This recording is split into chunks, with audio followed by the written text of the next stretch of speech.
In today's interconnected world, fostering trust is essential for organizations to establish meaningful connections with their target audience. But how do we build an authentic connection in an ever-changing social setting? Along the lines of PR and collaboration, our next panel discussion focuses on the topic, build trust and credibility through community-led initiatives. To help us unravel the potential of community-driven strategies, we have our next experts who will share insights on community approach and collaboration. Please put your hands together for Mr. Steve Weiss, CEO and owner of Hurricane Marketing Enterprises, Ms. Breana, founder and chief executive officer at Social Lyfe. Also, James Ramos. He is the deputy city treasurer of Chicago at City of Chicago Treasury's office. And also, I have Drew Berman, director of strategic partnerships at Unblinded, and also Ms. Anju Kumari, CEO at Healing to Peace LLC. Thank you, guys. The stage is yours. Here, I'll stay up here. Whoa. Good morning, everybody. Hope everyone has been enjoying their time here in beautiful Las Vegas. Anybody win big? Nobody won big? I won $81. I mean, don't spend it all in one place now, right? So I totally understand that. But can we give it up for Ethan one more time? I thought that was a really good session there. My favorite point that he brought up was that number 4 about the website and how, like, if it's too many obstacles to get to the point of buying something, it can lead to a confused customer. And something I always tell my office staff, a confused customer doesn't buy, right? And so if it's too complicated to get to the actual, checkout, it can lead to issues. I know sometimes we want to make sure we have enough content to sell what it is, especially if you have a high-end product. I know a lot of my services are like $10,000 plus, so you want to have a lot of information to explain it to get somebody to make the commitment to have a consultation with us. But if it's too complicated or if it's hard to find, you're going to lose and burn a lot of leads. So I thought that was a fantastic tip that he had brought there. But we're excited about having this panel here today. I'm honored to be here. I know all of our panelists are honored to be here today. And so what we'll do is just take like a quick, 1 minute. Let's talk about, who we are, what's our background, what are the things that we do, and why we're here on this panel. So kicking it off, my professional name is Steve the Hurricane. I own Hurricane Marketing Enterprises. I'm the CEO and founder of that company. Started it in 2012. Prior to doing that, I was actually in the healthcare space where I did a tremendous amount of direct referral marketing initiatives, working with hospitals, working with nursing homes, working with rehabilitation centers, which is, patient care focused, but on the marketing side, having those relationships with people, doing things for the public, doing things for our community to bring people in, and then our businesses rode the coattails of doing all of these initiatives. That's why I am here today, and I'm honored to be able to lead this panel. So take it away. We'll go from stage right to left. Hi, good morning, everyone. How many of you are actually here in business? Yes? And how many of you actually want to grow your business? Yes? Of course. All right. Well, that's hopefully what you'll learn today. My name is Drew. We have an expression, your business is your business. Growing your business is our business. So I've been in sales and marketing for 25 years. I actually studied marketing in college. I'm actually living in my degree. And we were the keynote speaker on Monday. We actually shared the stage with Breana, and our company is Unblinded, and we help you see what you don't see in your business and help you fill those gaps from where you are to where you want to go. My name is Drew, and we look forward to spending the next 45 minutes or so with you. Thank you, Drew. Good morning, everyone. My name is James Ramos. I am the Deputy City Treasurer for the City of Chicago. I've pretty much devoted and committed my adult life in government.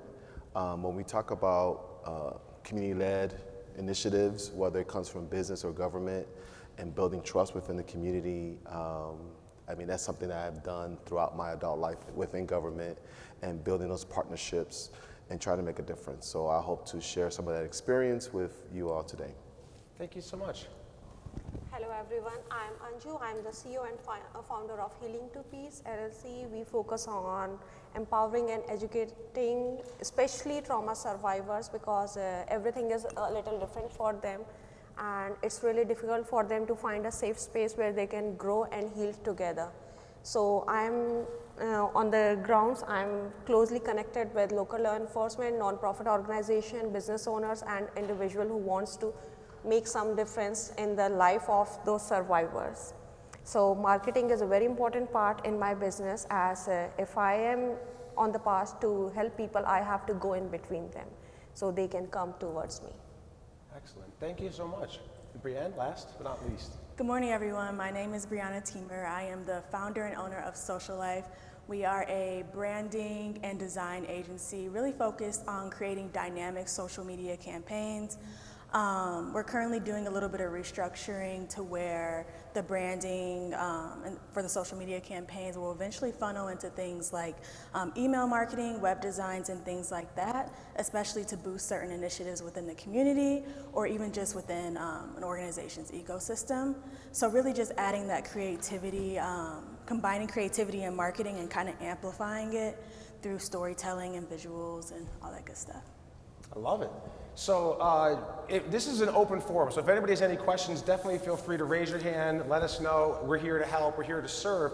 But we do have a couple of planned initiatives here. And so what we're gonna do to kind of kick things off, we're gonna talk about, like I always say with marketing, it's all about the what, why, and how, right? So initially, what are some initiatives that we have led and what was the purpose of those initiatives? And then we'll shift our focus to pre-event, executing the event, and then what was our return on investment post-event. So we'll do that later. So we'll start with you, Breana, on the other side and come backwards towards me. What were some initiatives that you have done and what were the purpose of those initiatives that you've led?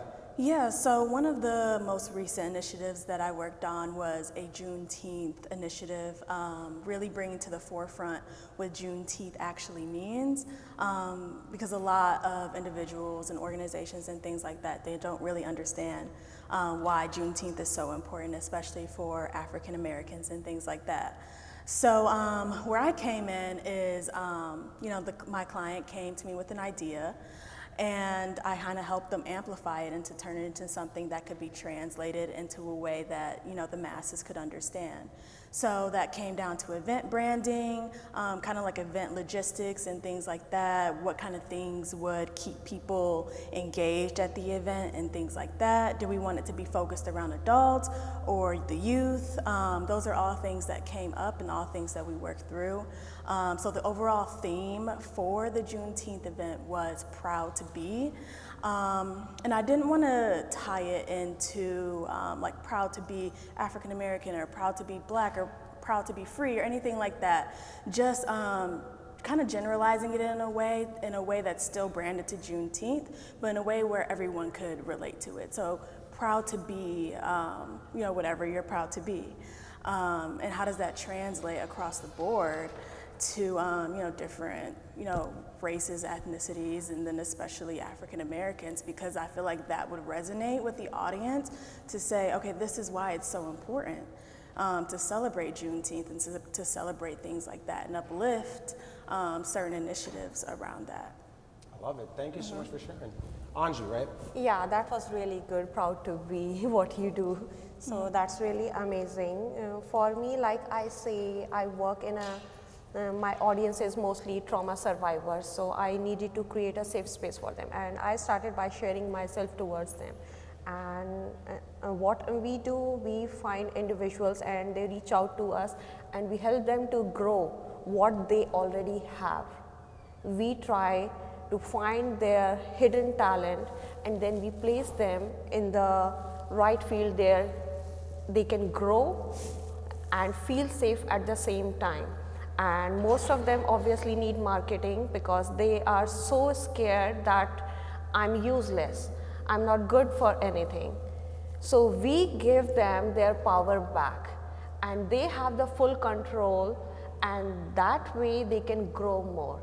In 1 year, I have created many publishers, authors, exhibitors, and now we are making few more people who are going to rock the world. Wow. Excellent. That's can you tell the passion that they have in doing this behind it? I feel that you have, in order to be successful at anything in life, you have to be passionate about it, but especially when you're working with community initiatives, because you're a lot of times working with volunteers and you're bringing your community together, so there has to be a strong passion behind it. So I love what you're saying there. Take it away, brother. So for me, I'm working on an initiative called Building Wealth Today for Tomorrow. It's basically trying to close the financial inequalities of the city of Chicago, right? So this is an event that happens in October. We're trying to serve, 3 million people, of course, but it's an initiative that takes a lot of time to get to. So throughout the year, we build up to it. So I have something that's called Money Mondays with Melissa, which is a treasurer speaking to small businesses. Then I have something that's called Wealth Wednesdays. These are individuals that are successful as business owners and entrepreneurs and things of that nature. And you get an inside look, inside conversation. However, all that is built towards building wealth today for tomorrow. In this particular summit, basically, we have, we've been able to secure some A-list celebrities that are in the space of business and growing and helping others. We work with many of the banks in the city of Chicago to sponsor the event as well. So when you have a government agency saying, wow, they're doing a summit with celebrities and corporations, what is this? So for us, and for me particularly, how do you put so much time and effort and money into an event if you don't have a marketing plan? Governments throughout the country are very poor sometimes, in many cases, in terms of marketing the services that they have.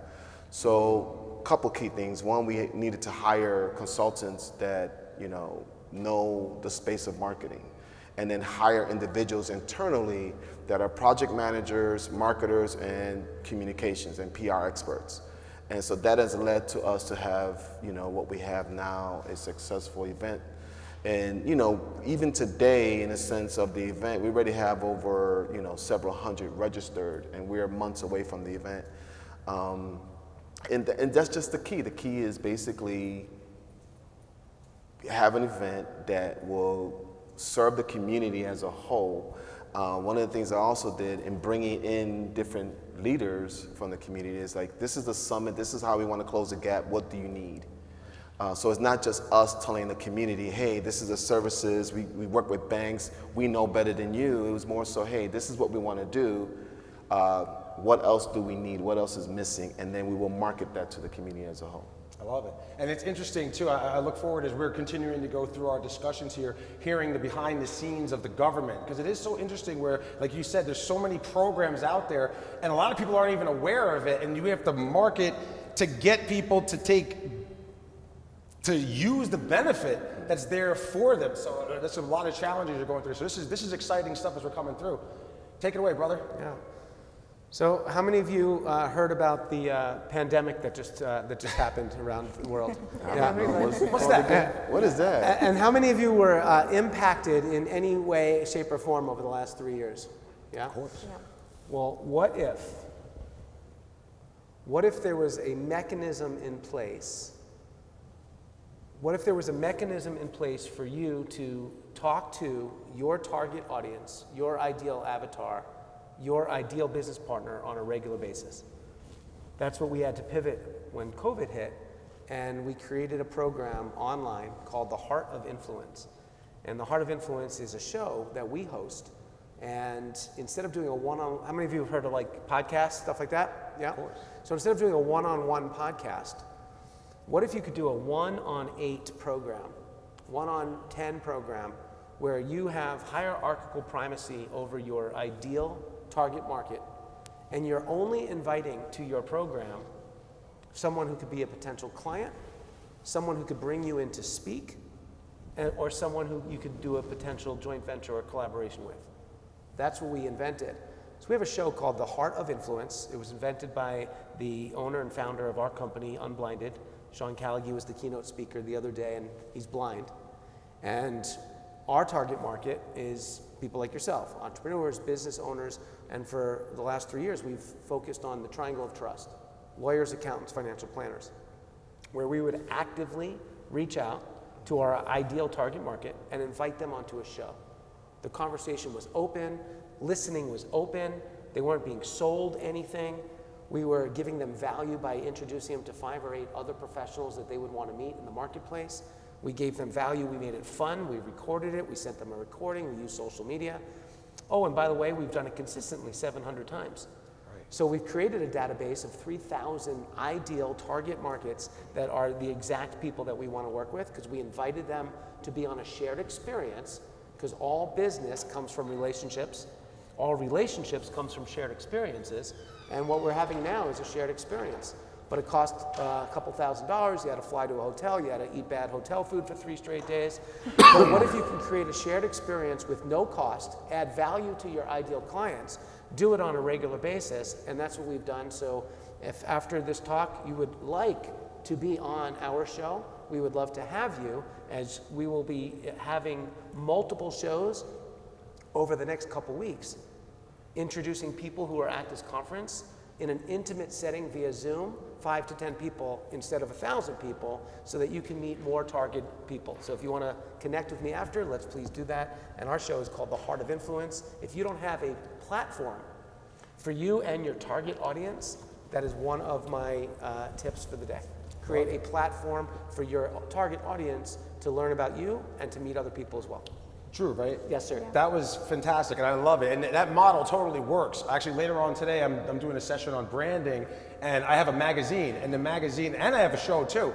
And by leveraging the show, by leveraging the magazine, would you like to be an author? Goes to X amount of people. Would you like to be on the show? Goes to X amount of people. It reaches different markets and whatnot, and it helps you to get word out about what you do, learn what other people are doing, crossing over into sometimes non-profit initiatives and that passion-driven basis there. So that is fantastic. Thank you so much for sharing. So again, you're hearing this information here about the initiatives. I'll just share real quick some of the initiatives that I've done. You heard me talk about with the healthcare space and working with hospitals. Everything that I've done over the last almost 20 years now of my business, before the marketing company and with the marketing company, has been around working with patient-focused organizations. So a lot of the things that we've done, health fairs, vendor fairs, where people who have loved ones that have a great need. Every person in this room, you may or may not know your parents, but we all have parents, right? Or we had parents. We had aunts and uncles, we had grandparents, etc. And as our patients, or as our loved ones rather, age, they start to decline. People don't just drop dead anymore, right? People have an issue and then they kind of decline for several years, and then they eventually pass away, and it's a lot of difficulty for family members to get involved. So by being in the elder care space, taking care of patients, a lot of it is very, I want to say, almost service-based. And then by serving people, improving the outcomes, having these conversations, and bringing people come together who either are going through it they themselves, or they've lost a loved one who went through the same thing. We bring these communities together, and it just ends up being a great way, almost like a philanthropic way of giving back to the community, serving our people, and our businesses ride the coattails of it, providing excellent care. So with that in mind, and all the different initiatives that we've done, and Anju, I'll start with you and we'll go this way, so we'll kind of just keep this going as we go through. Yeah. Let's talk about, there's an event coming up that we're organizing. Yeah. What are some of the things that we have to consider in putting together an event? Like if you're organizing an event, whatever your initiative is for your trauma victims, what are some of the things that you'd recommend people to make sure they check off these boxes for those events? The first thing I would like to say, find your community. And if you can't find your community, create a community till your event comes up. Because you need people. They need you, but you need them more. So it's very important to find your community, and for that, obviously, what you can do, marketing. And it doesn't matter what kind of product you have, what kind of service you have, if you are not putting efforts in the right marketing, you are not putting your product in between the people who are the consumers, your clients, your customers. So you have to go to them. If you are thinking to start any event or organize any kind of event, the first thing, create outline, how you are going to market, who is your crowd. Start reaching out to them, create a proper plan, start advertising, start collaborating. Instead of going for competition from the past, or you met someone, go and collaborate with them, share your ideas, learn about them, network. And when the day for the event comes up, you have your community. I love it. Thank you. Mike, right? James. James. I'm so sorry. James. For me, I mean, it's somewhat similar to her in a sense. You gotta select your target market. Who is your target market? You gotta be extremely specific. Then what are going to be the marketing mediums that you're gonna reach out? So I always tell the team or whoever to do a social media outlet. Most of us, we just love to throw out things, whether Facebook, Instagram, LinkedIn, doesn't really matter, and whatever's new today or tomorrow. However, a lot of us don't, in sense of how do we use that particular medium to reach our target market. So what is the mediums that the target market may use, or how do we get to them? In some cases, it could be radio, right? So find out the target market, what are the means to get to them, and then figure out what are the resources that you have or need to have to reach out to them. And then for us, just develop that marketing plan with some of the target market members involved as well.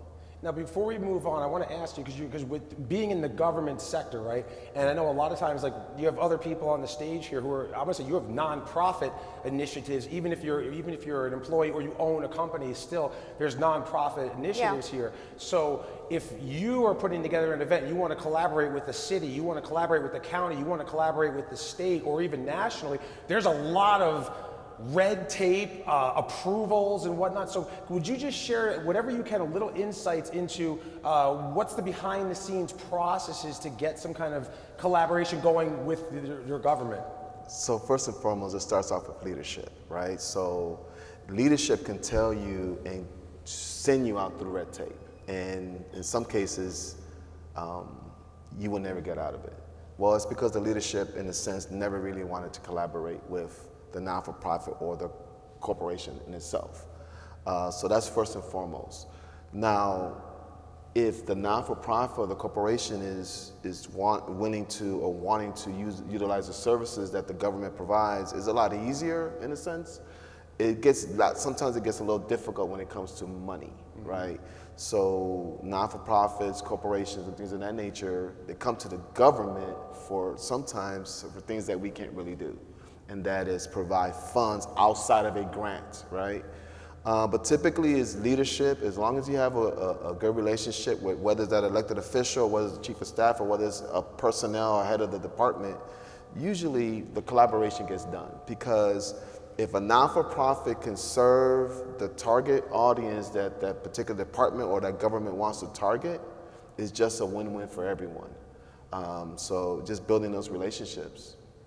I love it. Thank you so much for sharing that, James. I appreciate it. Drew? So remember, the topic for today's session is community and collaboration. The topic for this particular question is what to do about events that are coming up. So don't miss the magic. If you don't have a community for your business, for your clients, for your ideal avatar, Anju just said it, you create one. Like write that down. That's a gold nugget, like right there.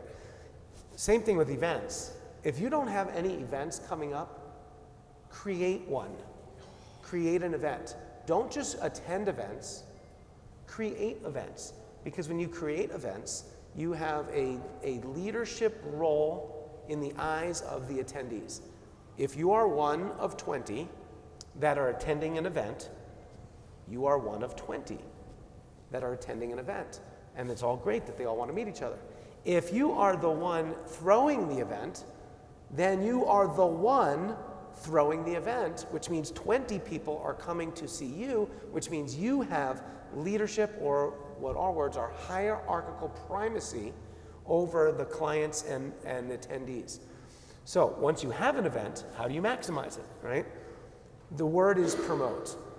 And 99% of your energy, let's assume you're good at your business. Let's assume that when you get in front of your ideal clients and avatars, you're going to give them value and you're going to do well.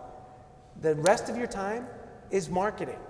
Yep. Because guess what? With all these 5 conferences out there, marketing is the glue to it all. And if you're not good at marketing, you might have heard the expression, under promote and over deliver. No.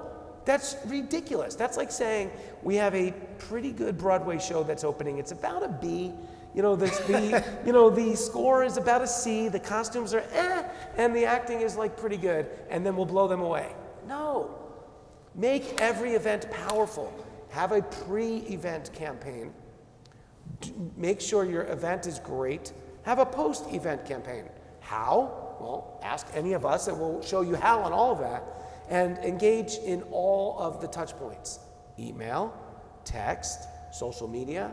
There's free tools out there. Use something like Eventbrite, which is very easy to create a professional looking event. Get your opt-ins.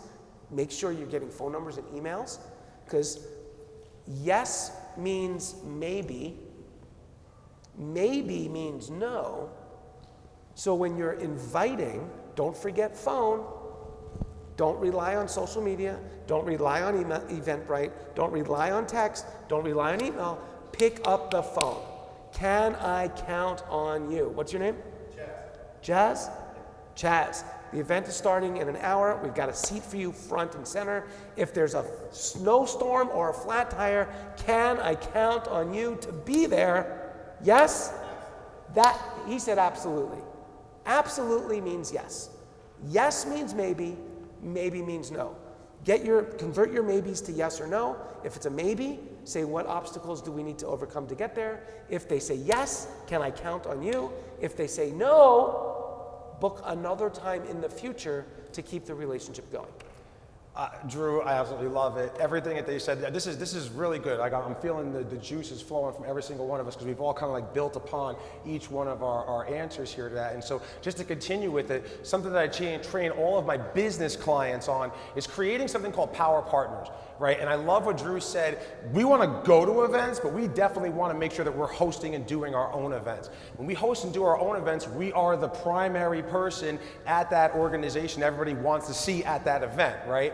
Now with our Power Partners, a Power Partner is another business that has a synergistic relationship to ours, right? So if I'm going after this target customer and I find that James is also going after that target customer, but his product doesn't compete with me, we're Power Partners. We're trying to get the same one. We can refer each other back and forth, which is great. So if we're going to do an initiative together, he should be with me on it, because he's going to be able to help me to expand my reach. I may know 10,000 people. Anju may know 10,000 people. Breana may know 10,000 people. There will be some overlap because it's the same target audience, but I guarantee there's going to be 2,000, 3,000, 5,000 individuals that Breana knows that I don't know. Right? That Drew knows that I don't know, that James knows that I don't know. So when we are all collaboratively doing this, that's how you get thousands of people on a webinar. That's how you get thousands of people to show up at your event. And just like this event here, every single one of us, I love what you said with the phone call. How many emails did you receive about this event? I don't know, 17,000, right? How many text messages did you receive? 4,500? How many times did Cy call you? Cy called me so much. I said, Cy, stop calling me, I'm coming, I promise. Yes, I'll be there, right? But they're confirming it, making sure it's gonna happen. And then when you have your Power Partners together and sharing in the promotion of it, you also have your Power Partners sharing in the responsibility of organizing it, so it's all not on your shoulders.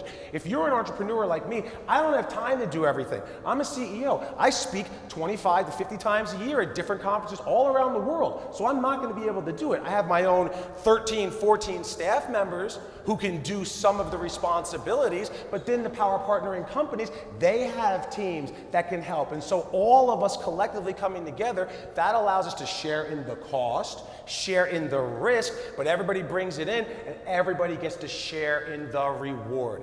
Power Partners, that'll get it done. Breana, last but not least, take it away, sister.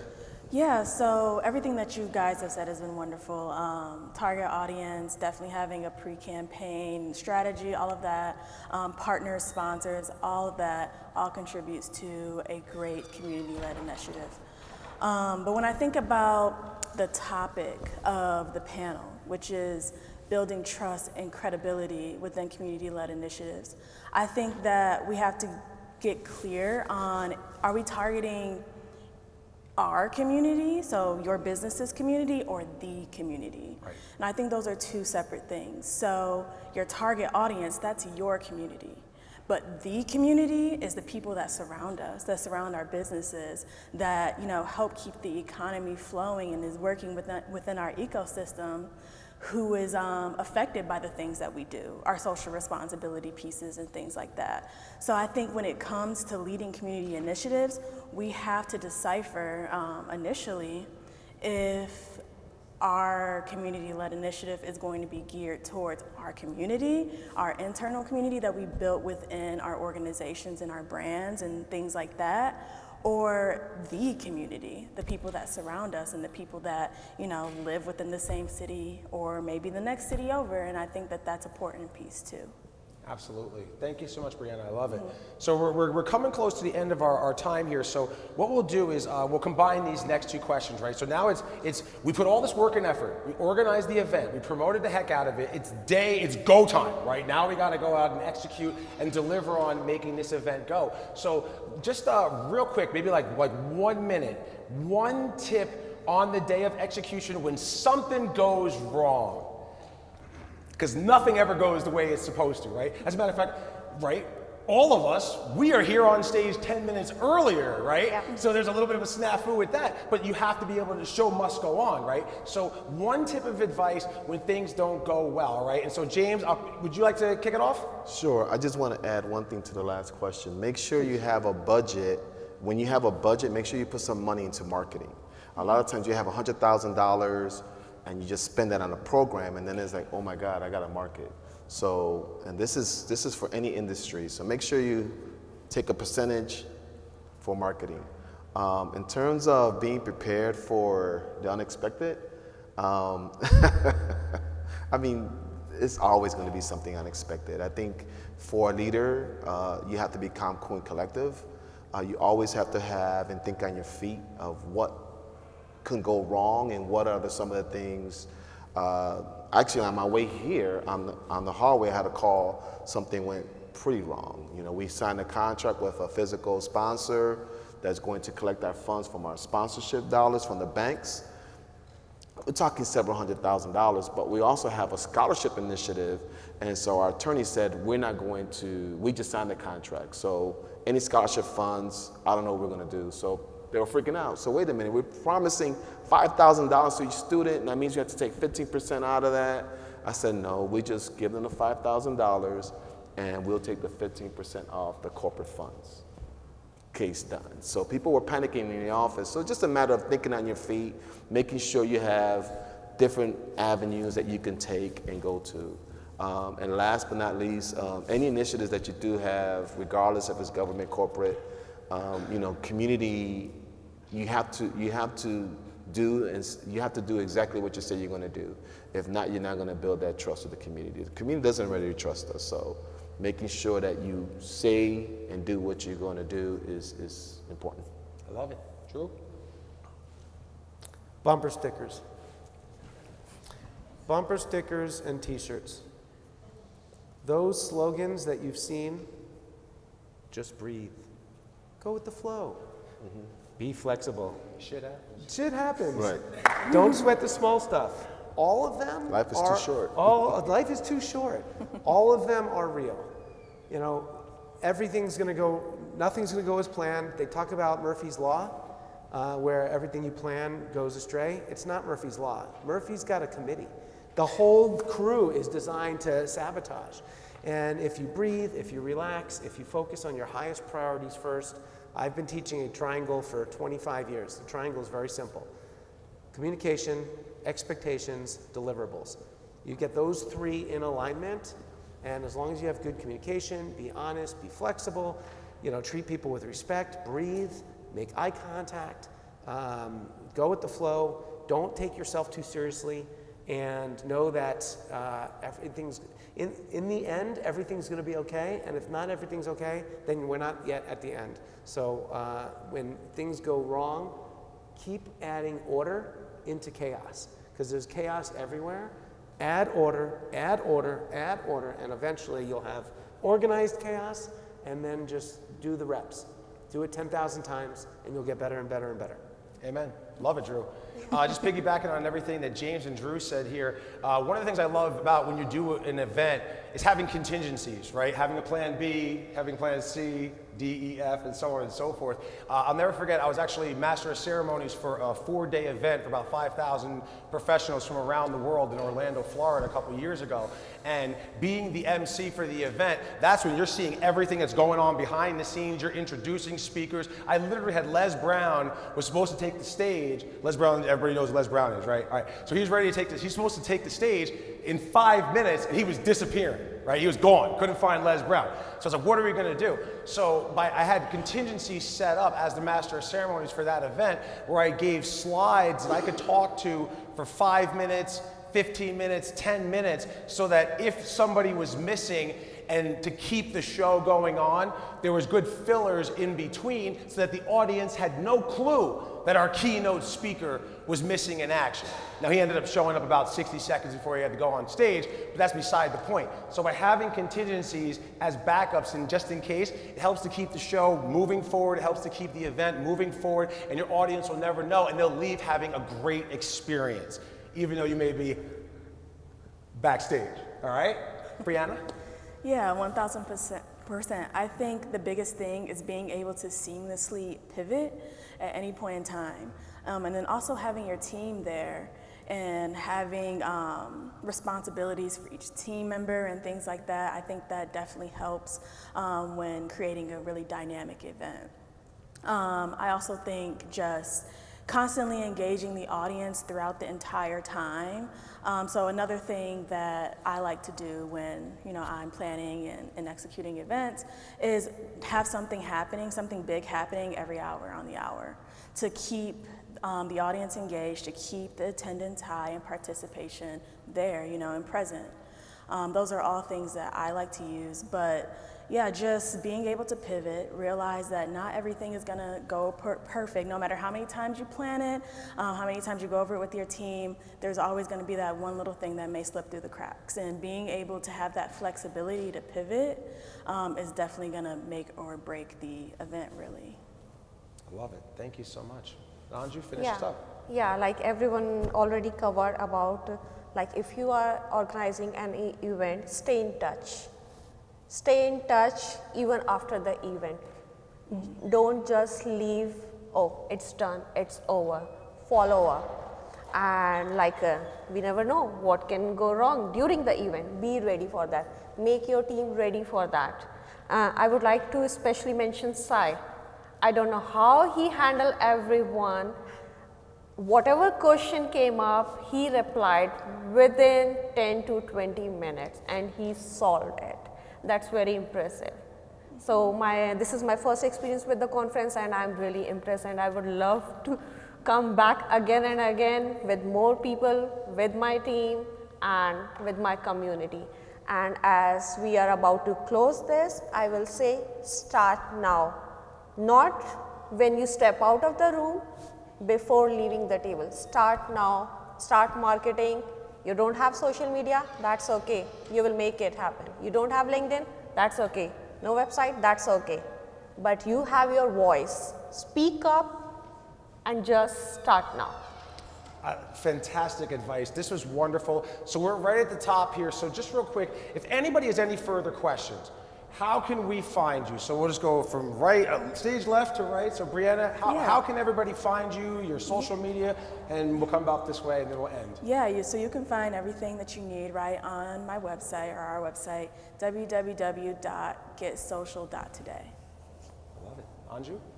Like I say, start now. So I'm available everywhere, be it hashtag, Instagram, Facebook, website, LinkedIn.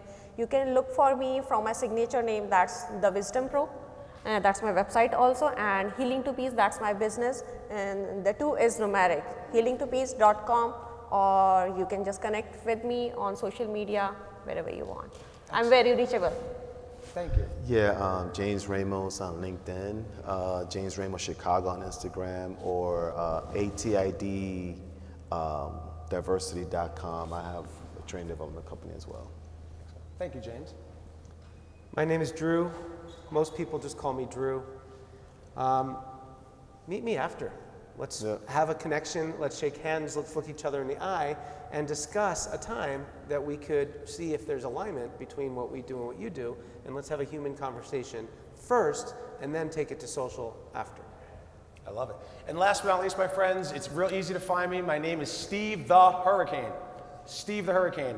I do hope to see you all later on this afternoon as well, as I'm doing a keynote on living your brand. You'll hear about why I'm Steve the Hurricane and all that other good stuff on how to be able to grow your business through living your brand. So Steve the Hurricane, you can find me on any social media, and I'm going to be hanging out with you all day. Thank you so much, panel. You guys are fantastic. Can we give it up for the panel, please?